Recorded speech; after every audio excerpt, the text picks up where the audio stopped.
ಈ 56% ಮೀಸಲಾತಿ ಉಳಿಬಾರ್ದು ಅಂಥೇಳಿ ಯಾರಾದರೂ ಮಾಟ ಮಂತ್ರ ಮಾಡಿಸಿದಾರ? ಅದನ್ನು ತನಿಖೆಗೆ ಸನ್ಮಾನ ಈಗ ಹೇಳಿದ್ದಾರಲ್ಲ, ಅವರೇ ತನಿಖೆ ಮಾಡಿಸೋದು ಸೂಕ್ತ. ಅಷ್ಟೇ ಅಲ್ಲ, ಇವರುಗಳು ಬಾಯಿ ಬಿಡದ ಇರುವಂಥದ್ದು ಇದೆಯಲ್ಲ, 187 ಕೋಟಿ ವಾಲ್ಮೀಕಿ ನಿಗಮದಲ್ಲಿ ಭ್ರಷ್ಟಾಚಾರ ಆದರೂ ಒಬ್ಬರು ಬಾಯಿ ಬಿಡಲಿಲ್ಲ. SCP TSP ಹಣ ಡೈವರ್ಟ್ ಆದರೂ ಒಬ್ಬರು ಬಾಯಿ ಬಿಡಲಿಲ್ಲ. ಈಗ ನೋಡಿ, ಇಲ್ಲೇ ಕರ್ನಾಟಕ ಯೂನಿವರ್ಸಿಟಿ ಯಾರು PhD ಹುಡುಗರಿಗೆ STಗಳಿಗೆ 10,000 ರೂಪಾಯಿ, ಬೇರೆಯವ್ರಿಗೆ SCಗಳಿಗೆ ಕೊಡ್ತಾರೆ 10,000 ರೂಪಾಯಿ ಮಾಶಾಸ ಮಂತ್ಲಿ,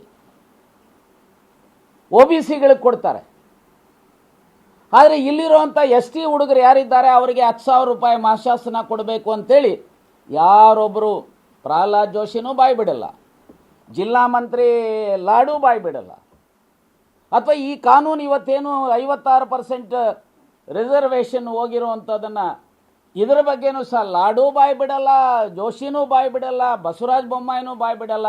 ರಾಜ್ಯದ ಯಾವೊಬ್ಬ MLAನೂ ಇಲ್ಲ, ಯಾವೊಬ್ಬ MLCನೂ ಇಲ್ಲ, ಯಾವೊಬ್ಬ MP ನೂ ಇಲ್ಲ. ದಯಮಾಡಿ ಅವರಿಗೆ ನಿಮ್ಮ ಮೂಲಕ ಕೈ ಮುಗಿದು ಬೇಡ್ತೇನೆ, ಬಾಯಿ ಬಿಡ್ರಪ್ಪ.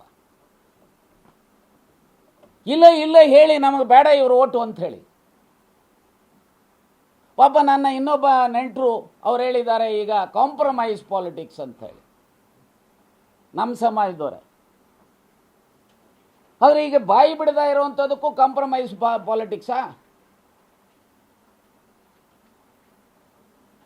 ನಾನು ನಿಮ್ಮ ಮೂಲಕ ಕೇಳ್ತೇನೆ, ದಯಮಾಡಿ ನಮ್ಮ ತಾಳ್ಮೆಯನ್ನು ಪರೀಕ್ಷೆ ಮಾಡಲಿಕ್ಕೆ ಹೋಗಬೇಡಿ.